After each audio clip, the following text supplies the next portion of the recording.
I just got off the phone with my former assistant coach and assistant general manager, Brian Greer. And Brian and his wife, Andrea, are the people that I sold the Perth Blue Wings, my junior team, to in 2020 after we won the Barclay Cup League Championship for the first time since 1994. After we achieved that goal, winning a Barclay Cup and bringing that league championship to a small community for the first time in almost 25 years, it was time for me as a father and a husband, as a businessman, to chase my next win. I had achieved what I set out to do when I bought the team 7 years earlier. I had 6 great years of coaching, 6 great years of developing young men, and 6 years winning a lot of banners and league championships and regular season championships. And then of course the pinnacle, winning the Barclay Cup in 2019. Brian and his wife Andrea were both volunteers. Brian was my assistant coach, and Andrea handled my game day operations. 2 really fine people, and they're local people. So when I decided to sell the Blue Wings, I looked for local people that could take the legacy that we rebuilt over 8 years and continue it and take it to the next level, which they've done. Their first 2 years have been very, very difficult due to the China virus. You know, you can only have so many fans at a game, and some of the games were shut down, and the season was partly canceled, and then there was no body checking allowed, and all this stuff for 2 years. But that's behind them now, and they focused this year on defending the 2019 crown, because there was no championship awarded over the last 2 years during the lockdowns. So the Perth Blue Wings are still the defending Barclay Cup champions, longest in sports history. So it's been a solid season for Brian and Andrea, both on and off the ice, as the fans have returned, the corporate sponsors have returned. You know, he's got a couple of players there as leaders, as captains from my 19 championship team. You can't put a price on having a 20 or 21-year-old player who's been through the battles, who's put a ring on their finger. You've either won or you haven't.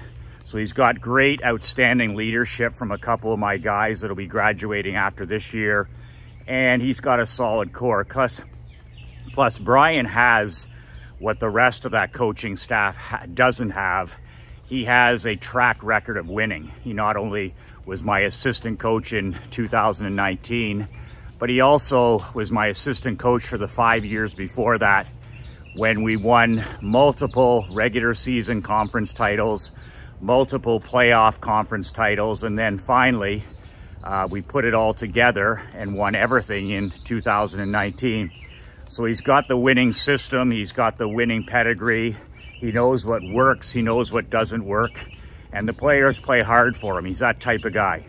We're good friends. We're completely opposite in personality. You know, I've always been the hard ass, hard driving, you know, accountability demanding coach. And we were an incredible team because he's a player's style coach. Guys want to play hard for him, but players genuinely like him. They genuinely respect him, and they don't want to disappoint him. His personality reminds me of my father's way of doing things, where my dad's greatest gift is the fact that people that work with them, or, you know, friends, family, whatever, nobody wants to disappoint my dad, which is a powerful way. For my dad or for Brian to be anything different wouldn't be natural, wouldn't be authentic, and wouldn't be congruent. You have to be who you are as a coach, as a businessman, as a leader, as a father, as a husband. You can't, there's way too much of that in today's world, where, you know, insincerity, not authentic, fake. And that's bred through anti-social media. We need to be honest and congruent and authentic with the man in the mirror. That's who we are. That's who our Creator made. And we need to work on being the best version of ourselves. We don't need to be the next Henry Ford. We don't need to drive a ball like Tiger Woods. We don't need to shoot a puck like Sidney Crosby. And we don't need to build a company like Jeff Bezos. We need to be the best version of ourselves. And there's many versions. You need to be the best version as a businessman, as a marketer, as a husband, as a father, as a grandfather, as a community leader, you name it. We've got our hands full being the best version of ourselves. There's only one of us. There's only one of us created.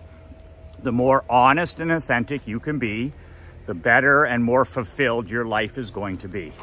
Be yourself. Be yourself.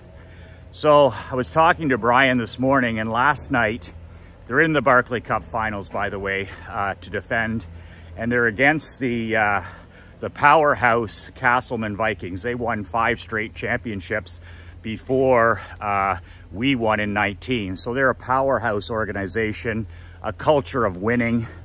Think any dominant organization, and that's who they are. So I talked to Brian last night. They lost in overtime, and they're down in the 7-game series, 3-2. So for the second time this playoff, they're actually facing elimination. So they have to win Thursday night on the road, and they have to win Friday night back in Perth, force a game 7. And, so they have to win the next 2 games to win the 7-game series. But last night was a real ball breaker. I've had many of those where you win in overtime and you lose in overtime, and they're mentally very difficult. But when I talked to Brian for a few minutes this morning, it's amazing what you learn through experience and winning and losing. Is I said to him, Brian, with these young men, his players, they're age 17 to 21. They're all finishing up high school. They're all in university or college or in the trades, and they're all high quality kids from great families. But I said, Brian, you have to look at it one way, period, on Thursday. And there's no practices in between. He's not going to get it. They played so much hockey. I mean, the kids will have today off, and then they'll get on the bus, and they'll head on the road tomorrow. So there's not a lot of prep time. There's not a lot of time to do extra video. There's no time to practice because, rest is their secret weapon. So after losing in double overtime last night, my recommendation to him this morning was, Brian, he was telling me about this and that and why the team lost and the refereeing and the goaltending and hitting posts and all this other stuff. But all of it was beyond his control. He couldn't control the refereeing. He couldn't control the quality of the ice because it's warm out. He couldn't control the goaltending. He couldn't control the things that were beyond his control, and that's what he was focusing on.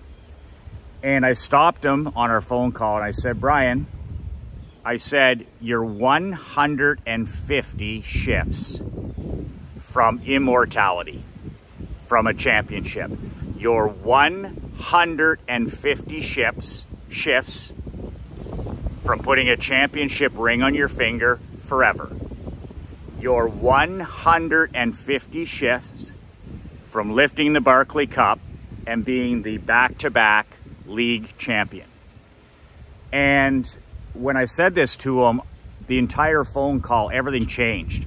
It went from not what they don't want, I don't want this, and this is beyond our control, and this was bad luck, and we're not catching the breaks, to this is what I control the controllables. I said, what do you control? I said, you control winning shifts.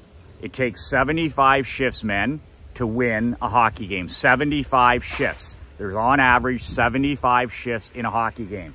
If you win the majority of those shifts, 25 shifts over 3 periods, you look up, and 9 times out of 10, the scoreboard is going to be in your favor. But that's the whole point. Controlling the controllables. This is the kind of advanced stuff that I talk to my world builders about at a very advanced level.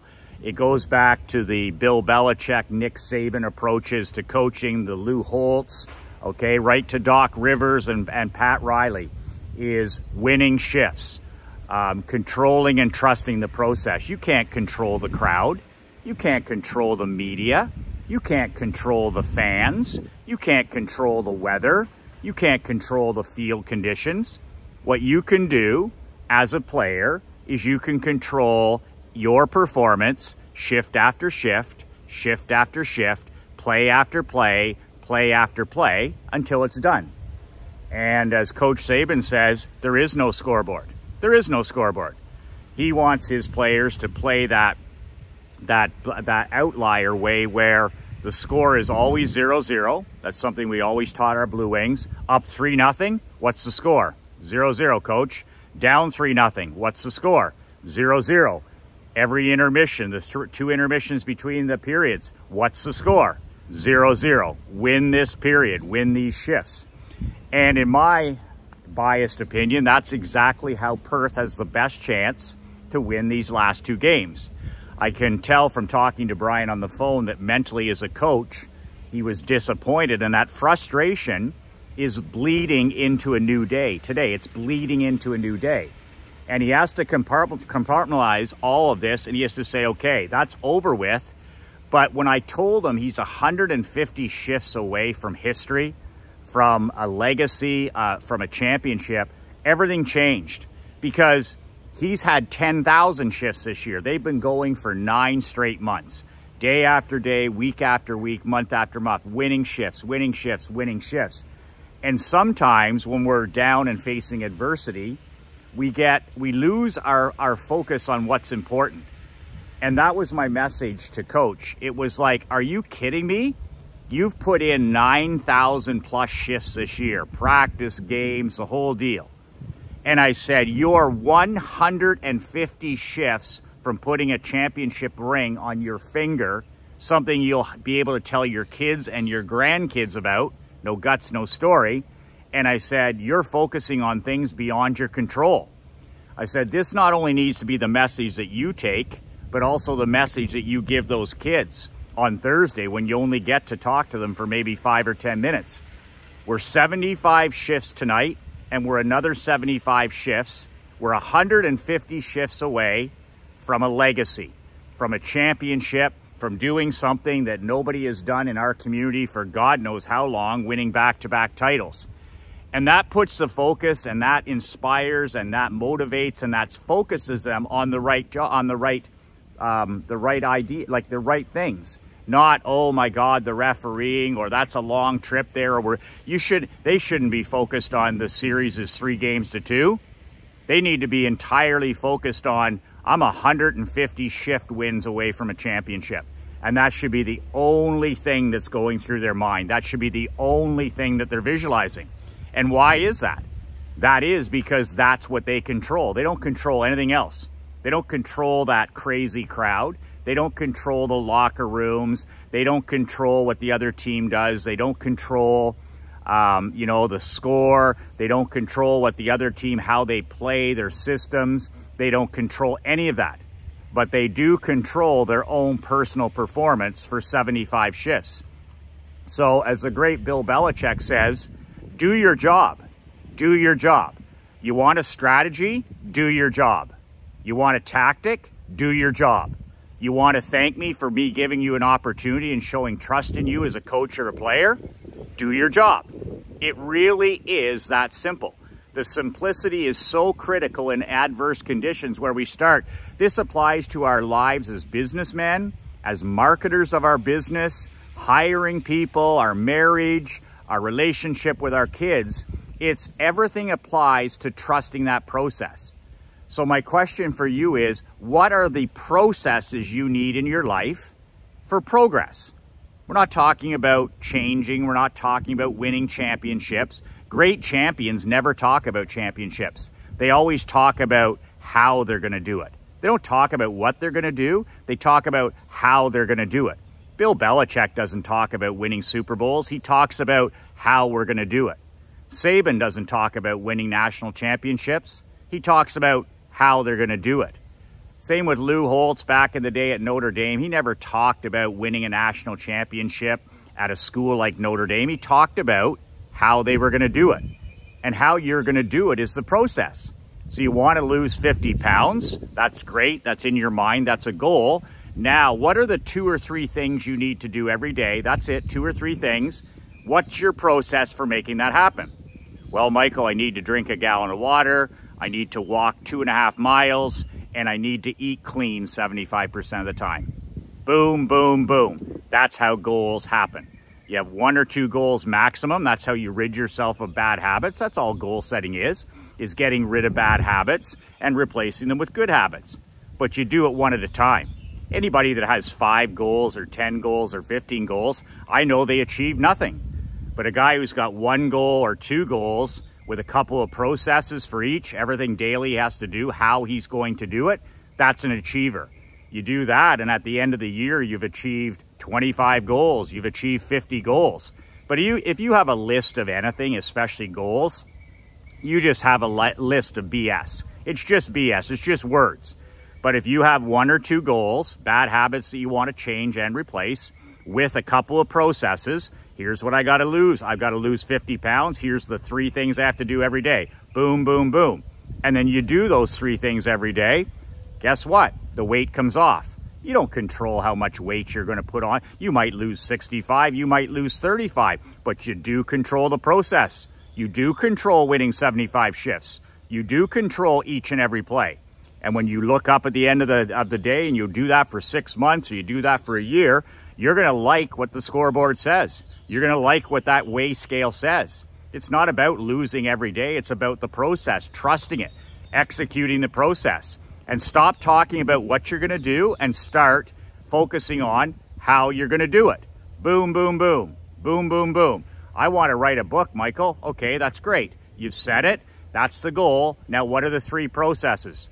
I have to write for 15 minutes a day, 7 days a week, no less than 3 pages. A book will be done in 6 months to a year. Boom, boom, boom.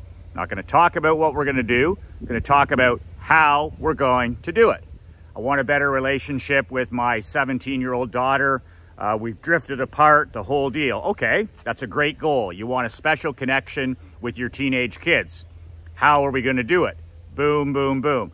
Well, I'm going to invite her once a week, pick a lunch spot or a dinner, and we go out, no technology, no cell phones, and we just go out and we enjoy each other's company, and I talk about things that are important to her. Once a week, like a daddy-daughter night or a father-son night, or I'm going to go to a ball game, and you put it on your calendar and you keep it there. Boom, boom, boom. Here's what I want to do, and now here's how I'm going to do it.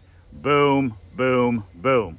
I'm going to take my daughter out, her choice of a place every single Wednesday. We're going to talk about things that are important to her, and I'm going to listen. I'm going to do a better job of listening. Boom, boom, boom. Not long until that closer connection with your son or daughter is reality. So that's it for today. That was an interesting phone call because it was things were complicated and things were, you know, negative. And I'm like, are you kidding me? You got 150 shifts. You're 150 shifts away from legacy. You're 150 shifts away from putting a $1,000 championship ring on your finger forever. You're 150 shifts away from having a story that people actually want to hear, your grandkids, your great-grandkids. I didn't play in Perth. I fucking won in Perth. Big difference in the story from I played in Perth or I won in Perth. 150 shifts away from putting your name personally on that Barclay Cup. 150 shifts away from immortality. In a small community, immortality. And focus on what's going to get that job. Do your job. Apply this 75 shifts, this 100, whatever it is. Apply the trust the process to any area of your life you want to improve. And limit your goals to 1 or 2. 1 or 2. Then work on how you do it. This is how I'm going to do it. This is how I'm going to do it. And then when you achieve those goals, set 1 more goal. Set 1 more goal. Set 1 more goal. And that's how you get rid of bad habits and replace them with good habits. one at a time, one at a time, one at a time. Day after day, pound the rock, pound the rock, pound the rock. And what is pounding the rock? Pounding the rock is chipping away every single day at how you're going to do it. It's the process. It's not the goal. Less talk, more process, process, process, process. Here are the 2 or 3 things I need to do every day to lose the weight, to improve my marriage, to write a book, to grow my business, to have a better relationship with my children. Boom, boom, boom. Trusting the process. So that's it for today. Michael McLean, NoBullBook.com. I talk a lot about this in my book, Winning 75 Shifts. If you don't have a copy, you can fix that mistake at NoBullBook.com. I don't sell ebooks or go fetch PDFs or any of this. I don't do any of that. I sell a physical hard copy book, How to Not Get Your Ass Kicked in Business and in Life. And I also sell an audiobook. So you have 2 options, physical or audio, or better, both. Also, my world building coaching has a waiting list. If you're interested in my 8-week brotherhood program, I basically help you build a brand new world for your business and your personal life. I literally help you build a world of your own. 2 words, personal sovereignty. Personal sovereignty. If you're interested, it's expensive and it's intense and it's hard coaching for 8 weeks. If you're interested on being put on my waiting list, you can do that at the link below, badassmillionaire.com/apply. And also there's a free web training. You don't have to do anything. It's completely free. It's at badasswebinar.com, badasswebinar.com. And this is a new training I just did last week on my 10 insider secrets for building your own badass world. 10 insider secrets for building your own badass world. And you can watch that for free at badasswebinar.com. So there's 3 resources for you: my book, my World Building Society coaching program, and my free webinar training. So here endeth the lesson, and I look forward to speaking to you. If you like my daily adventures that I take you on, I do these 365 days a year. It's just me out here with my broken iPhone. I don't even carry a cell phone, but I carry this thing to shoot the video. There's nobody that helps me. It's uncut, unedited, unplugged, and politically incorrect. And it's just me out going for my 4-mile walk and whatever's on my mind. I don't use scripts. I don't write anything down. I just talk to you man to man, human being to human being. If I stumble, if I say something I shouldn't say, I don't edit, anything like that. So if you're interested in coming on my daily 4-mile power walks and on my adventures around Naples, Florida, then please subscribe to my channel below. And I appreciate any comments or questions and any likes. So that's it for today. 2 words that change my life and 2 words that can change your life. Be relentless.